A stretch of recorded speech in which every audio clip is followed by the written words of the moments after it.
So today I'm going to talk about two past business ventures I tried, and to be honest, looking back kind of half-heartedly, that didn't succeed before I started my latest venture with SFM Mentors, with my digital business.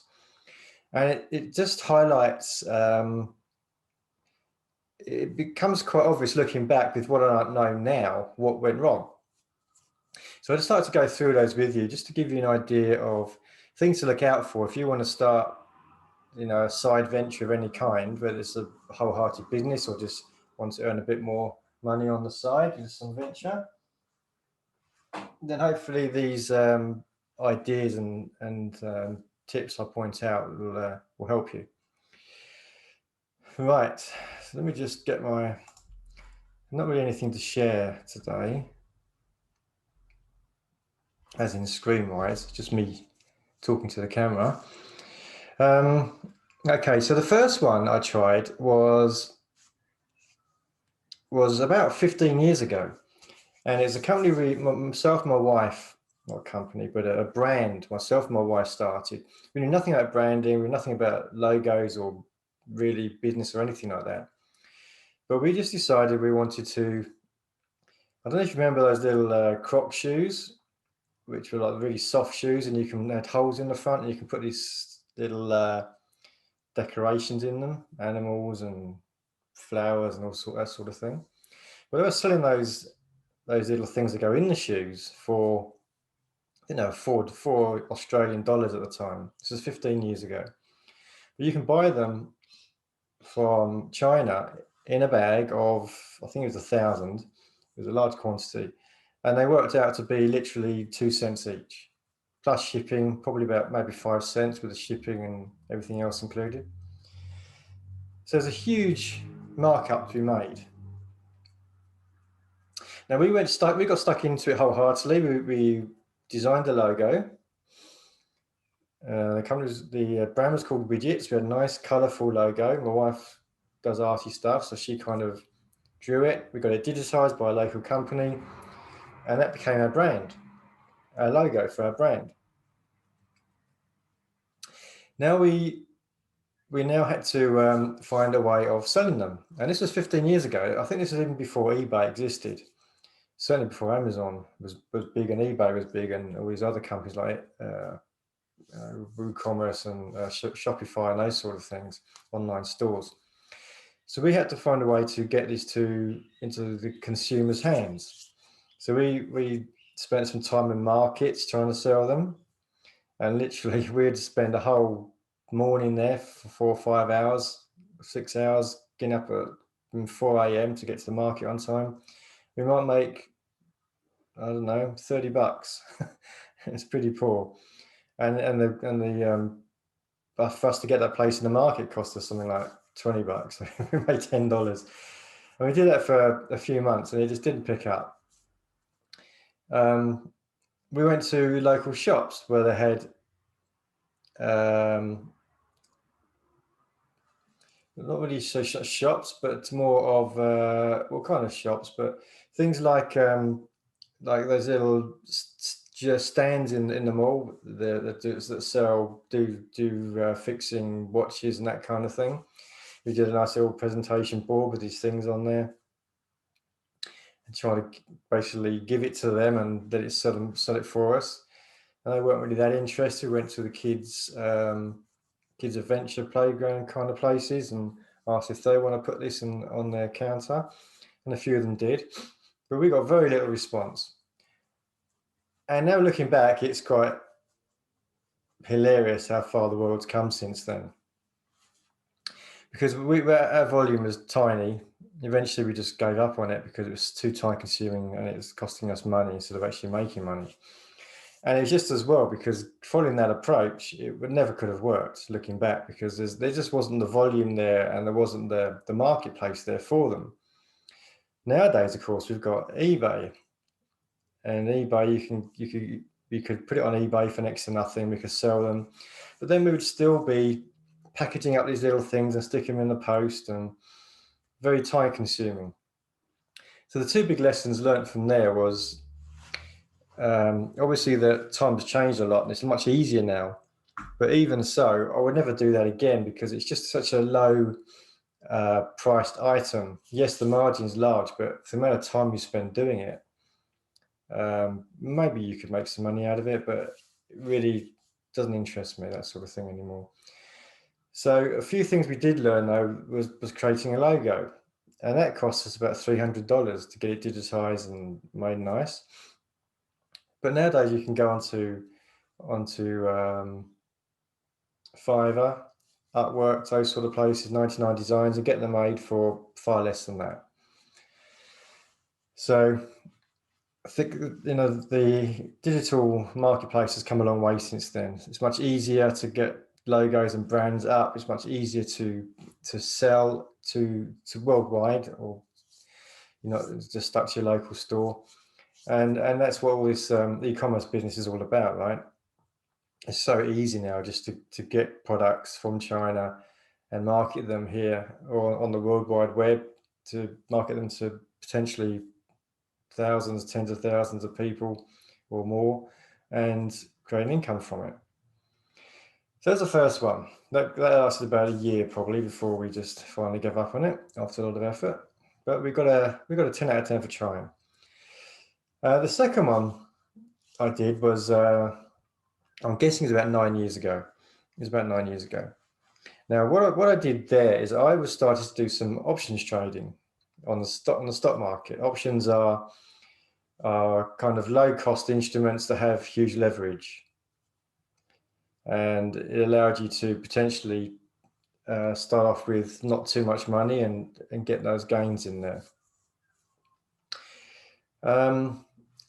Now, what happened was I was actually making quite a bit of money using options and also using CFDs, which are, again, another leveraged instrument you can use for buying and selling shares.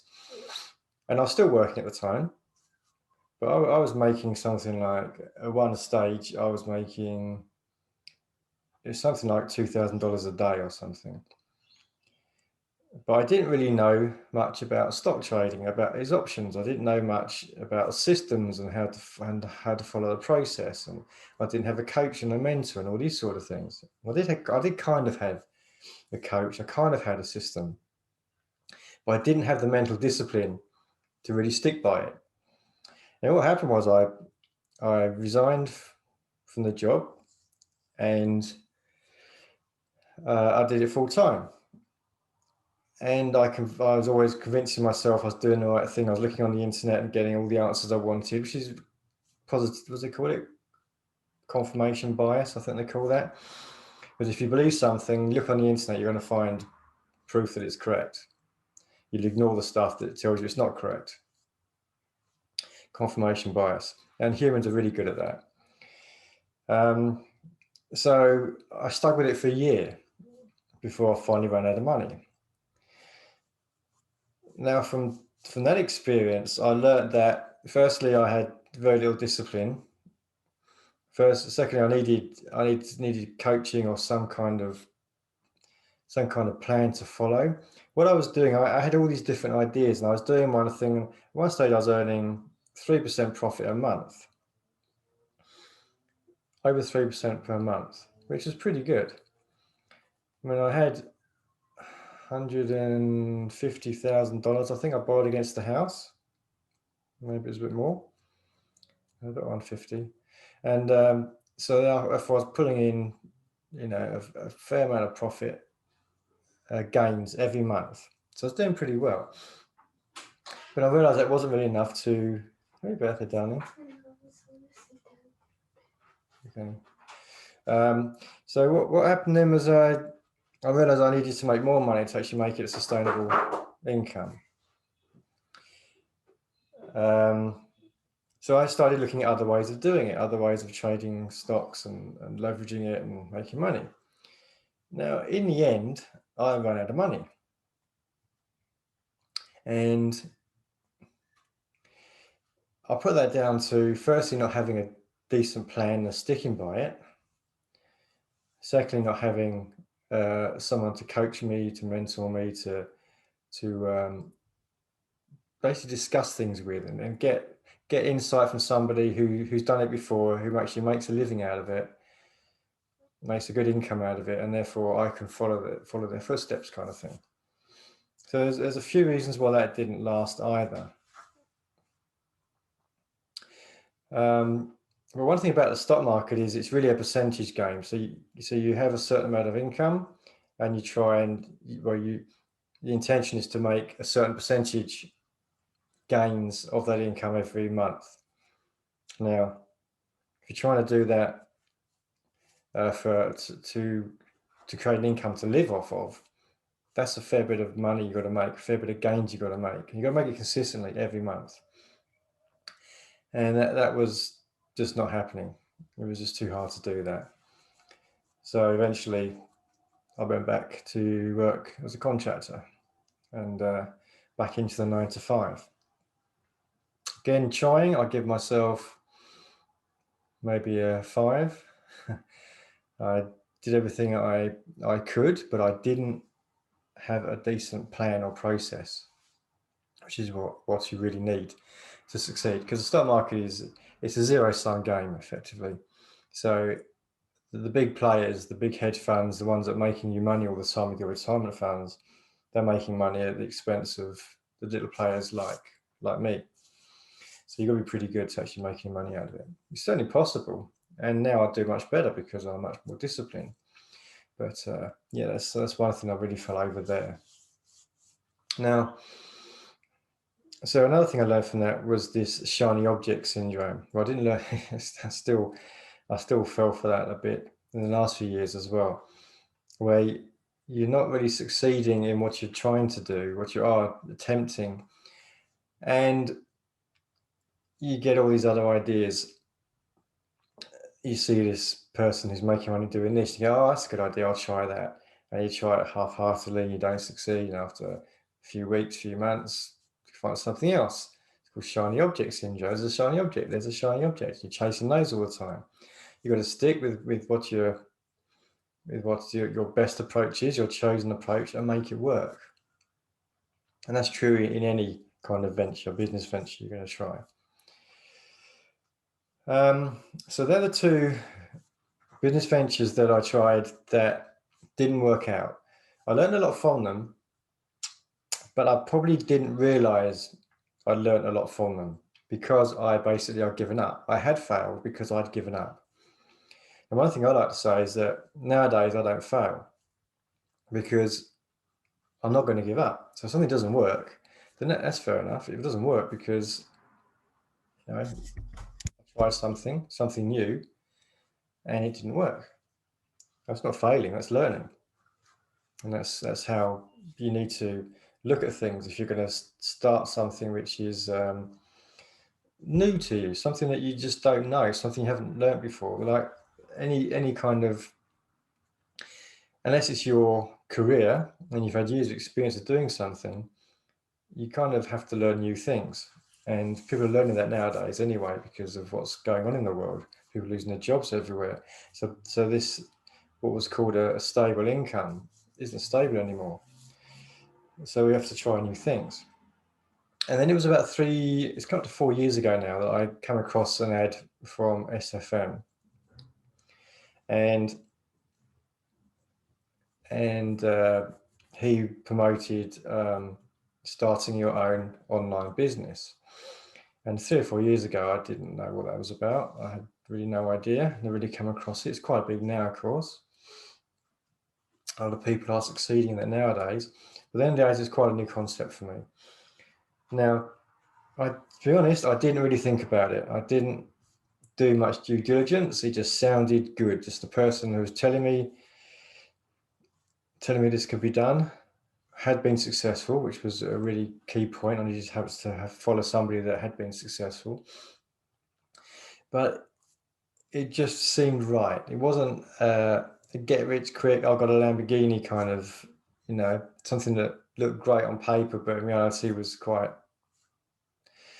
attracts certain people, but it's not the sort of thing I wanted. Maybe if I was in my 20s, then maybe I'd be attracted to that sort of thing. But when you get to my age, got two kids, family, house, big responsibilities, you don't get attracted to that sort of thing. but I just loved what the guy was talking about. He was talking about how to make the world a better place, how to create comfort for yourself, create an income where you can support yourself, be free. That's one of the big ones. So I followed up, and it's working for me. Now, I'm not fully successful yet. Lots of reasons for that, like making excuses. But the big things that I learned now, I'm learning all this stuff through the mentors. I can see what went wrong before and why my chances now are much, much higher. So a lot of them I've covered before. Now let me just go through this SFM thing. So I joined up and I was paying my monthly subscription, and then I paid an additional investment for extra coaching and a bit more training. So they gave me an extra way to learn faster, and it's kind of what I needed because this was a completely new skill set for me, and I was quite impatient. So that started off pretty well, and I was doing pretty well. And then what happened was I got to a stage where I just wasn't really. I was struggling with my employee mindset.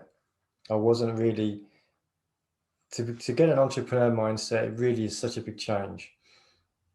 And some people magically do it, but most people don't, to be honest. So I needed something else. So I invested further in SFM, and that's been a really great thing, because it's mean I've not only have I got those skills, but I've got the support around me as well. I'm surrounded by people that help me, and I help other people too. We're at different stages of our journey. We'll help each other. And that extra support is the big difference between giving up and carry on going. Just keep pushing on, because all the time you're trying things and you're learning from them when they don't work out, or you're learning from them when they do work out, then you're improving, you're getting better. But sometimes you think your expectations are one of the biggest problems with starting a new venture and with humans in general. Expectations are I'm going to be a millionaire by next year, and it doesn't happen for whatever reason. And it's like, oh, deflating. Well, what do? I just give up? And that's one thing that community can do, is support you and say, no, don't give up, because, okay, that didn't work. We'll try this. If you tried this, if you looked at that, if you've seen why it didn't work, maybe you should try doing this. Maybe you could try it this way. And by having all this reflection from other people, it can make a huge difference. It can make the difference. So once you understand that this is a journey, it's not about the destination. You've got to have a goal to aim for, and all the time you're aiming for that goal, that's great. It's giving you motivation, and you're pushing on, you're getting closer and closer. But it's really about the journey. If you make it just about the destination, then you're going to struggle all the time until you get there. You're at the destination, then you're going to set a new goal. It's going to be higher. So you're always going to be on the journey, however you look at it. And the journey, of course, is your life. The journey is the time you're spending learning, doing, teaching, serving, helping others. And of course, you've got to spend time with your own life, your personal life as well. And if you're struggling with your business life, then your personal life is going to suffer as well. So it's about enjoying the journey. And that's something I have to keep reminding myself, because it's so easy to get into the day-to-day activities and feel the stresses or feel the disappointments and all these kind of things. But just got to remember it's a journey, and that life's about living. And the reason we're doing this, the reason I'm doing this, is to make a better life for myself, my family, and to help others.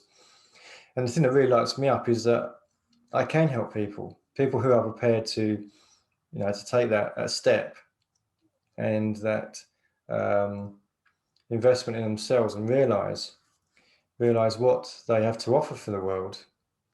Then I'm helping them, and I'm also helping another type of people. I'm helping our parents who are teaching these skills to their kids.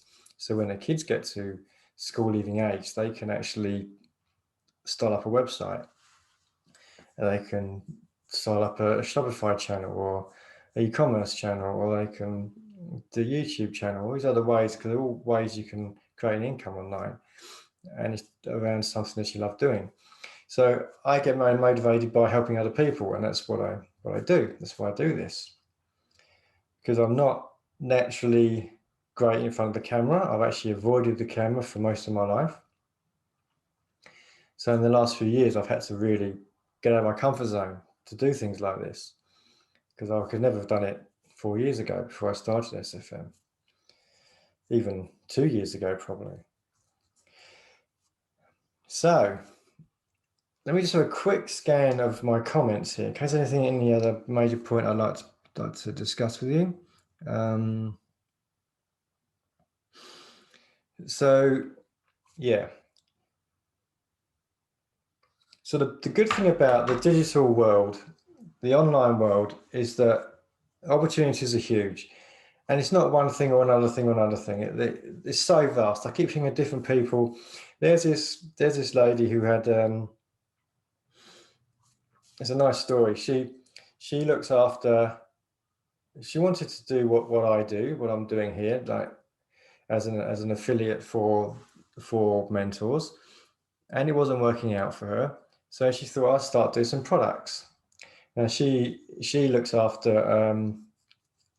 what do you call them, abused dogs, or dogs that have been left in a shelter or have got problems with them. She looks after those sort of things, those sort of animals. So she loves her animals. So she decided she wanted to do products for animals. So she started getting all this stuff ready, and she got some quotes for it from China and learned the process. And then COVID came along, and that product suddenly was just not viable anymore. So she had to change. But because the opportunities are there wherever you look, if you're looking for them, well, she thought, what can I do? What do I really want to do for my dogs? And she came up with this idea of creating a box of equipment and treats and that for the dog that are really healthy, that really give the dog a chance of a long, happy life, because it's got physical stuff in there. It's got treats in there that are really healthy. Nothing in there that's bad that would, affect the dog badly in any way.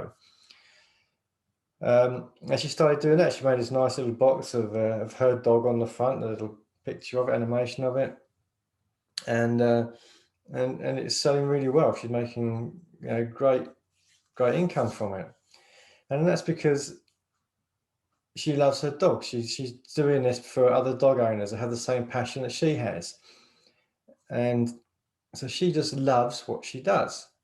Now, it sounds so corny, I know. I keep saying this, but it's just true. People who just love what they do. I mean, now she's got that first product done, she can just keep expanding. She's got a brand. She's got everything.